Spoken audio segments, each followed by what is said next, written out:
I stepped into the corridor, and the air changed. If the study was a mausoleum, cold, still, and dignified in its ruin, the hallway was a sewer. Not literally, of course. The architecture was still the same grand vaulted stonework of the bastion. But the atmosphere was humid, reeking of stale opportunities and cheap excuses. The darkness here wasn't the pitch black of the void. It was a murky, vibrating gray. It was the color of cigarette smoke trapped in a windowless room, the color of a television screen tuned to static. I tightened the belt of my trench coat. My footsteps echoed on the flagstones, a lonely rhythmic clack, clack, clack that sounded like a countdown. I wasn't just walking, I was patrolling. I was walking the beat in a neighborhood that had gone to hell the moment I stopped looking. "Come out," I muttered, my voice low. "I know you're here." The shadows shifted. That's the thing about the mind's worst inhabitants. They don't attack you front on. They don't have the courage for a brawl. They are pickpockets. They are con men. They operate in the peripheral vision, in the foggy moments between intended action and actual execution. I turned a corner and saw the first sign of them. It was a glow, not the clean, honest light of the sun, and not the cold, dead truth of the moon. It was an artificial, radioactive hum, a sickly neon green. It pulsed from beneath a doorway on the left, the door to the archive room, where I used to store my research. I approached the door.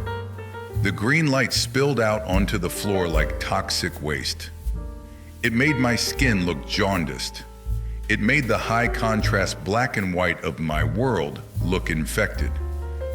I kicked the door open. The room was a wreck of scattered papers, but sitting in the center, bathed in that nausea-inducing neon green light, was a figure. He didn't look like a monster. He looked harmless. He was small, ferret-faced, wearing a suit that was too big for him, a suit made of other people's opinions. This was validation, a low-level informant, a snitch. He looked up at me, his eyes two spinning discs of green light. He smiled, showing too many teeth. "Warden," he chirped. His voice was a sickeningly sweet whine. "You look tired, boss. You look like you've been carrying the weight of the world. Why don't you sit down? Check the numbers? See who likes you today?" I felt the pull. It was physical, a gravity well in my chest, the desire to sit, to scroll, to check the metrics, to see if the world was applauding. It was a sugar rush for the ego. "Stand up," I barked. "But boss," he wheedled, holding up a glowing green tablet. "Look at this. Easy wins. You don't have to write the novel today. Just post a quote. Just tell people you're going to write. They'll clap anyway. It feels the same, doesn't it?" I stepped into the light. The neon green glare stung my eyes. This was the hustle. This was the con. Validation tried to sell you the feeling of accomplishment without the labor of the work. He sold fool's gold. I grabbed him by the lapels of his oversized suit. He weighed nothing. He was hollow. "It's not the same," I growled, shoving him back into the shadows. "And you know it. You're selling vapors." I turned away, my heart hammering. It was harder than it should have been. The itch to stay, to bask in that cheap green glow, was terrified and potent. I slammed the door shut, cutting off the light. The hallway returned to its smoky gray. I kept walking. The corridor stretched out, seemingly endless. This was the architecture of procrastination, a hallway that lengthens the faster you try to run down it. A new figure detached itself from the wall ahead. This one was larger, slouching, leaning against a pillar with the boneless grace of a drunkard. He was smoking a cigarette that emitted thick, neon green smoke. Torpor, the heavy hitter, the muscle. He didn't look at me. He just exhaled a cloud of smoke that formed lazy, swirling shapes in the air. Soft pillows, warm beds, heavy blankets. "What's the rush, Detective?" Torpor drawled. His voice was slow, like molasses dripping off a spoon. "The crime scene isn't going anywhere. The work will be there tomorrow, and the day after, and the day after." He blocked the path.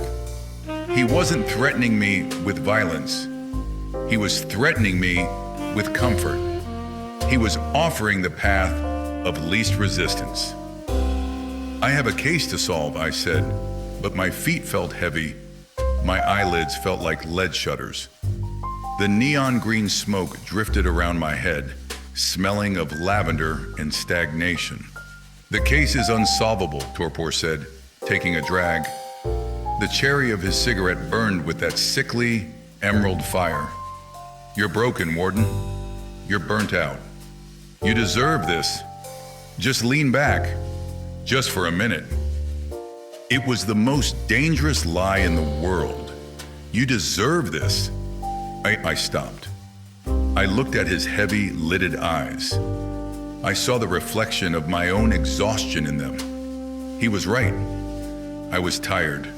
My bones ached. The idea of stopping, of just leaning against the wall and letting the world spin without me, was seductive. It was a siren song sung in a minor key. I could stop, I admitted. The words tasted like ash. Torpor smiled, blowing a smoke ring that drifted toward me like a shackle. "That's it. Let it go. Ambition is a young man's game. You've done enough." I watched the smoke ring float closer. It was beautiful in a sick, radioactive way. It promised oblivion. Then I felt the weight in my pocket, the brass pen, the weapon. It dug into my hip, a hard, uncomfortable reminder of who I was supposed to be. I remembered the ice blue ash in the study. I remembered the cold death of the fire. Torpor wasn't offering rest. He was offering a coma. He wasn't a friend. He was an undertaker. I stepped forward, shattering the smoke ring with my chest. "Move," I said. Torpor blinked, his lazy smile faltering. "You're making a mistake. It's cold out there. It's warm here." "I prefer the cold," I lied. Or maybe it wasn't a lie. Maybe it was just the first true thing I'd said in months. I shoved past him. He didn't fight back. Torpor never fights. He just watches you leave, knowing you might come back if the road gets too hard. He's patient. He knows he's the default state of the universe. Entropy in a trench coat. I walked faster now. The anger was fueling me. I was shaking down the neighborhood, rattling the cages. I reached the end of the corridor. There was one last door. It wasn't marked. I could hear whispering from the other side, a frantic, buzzing sound. I kicked it open. The room was filled with mirrors, hundreds of them, and in every reflection, a different version of me. But they were distorted. In the center of the room stood Ego. He looked exactly like me, but sharper, better dressed. He was preening in front of the mirrors, adjusting a tie that shimmered with neon green threads. "We look good," Ego said, admiring a reflection where I was accepting an award. "We look like a genius. We don't need to practice. We don't need to edit. We're a natural." He turned to face me. His eyes were blindingly green. "Why are you so dirty?" Ego asked, sneering at my dusty coat and ink-stained fingers. "We are above the grime. We are a concept, a brand." "I'm a worker," I said, stepping into the hall of mirrors. No, Ego laughed, and the sound was brittle glass breaking. "We are a visionary. Details are for little people. We deal in big ideas. Let's just dream about the victory.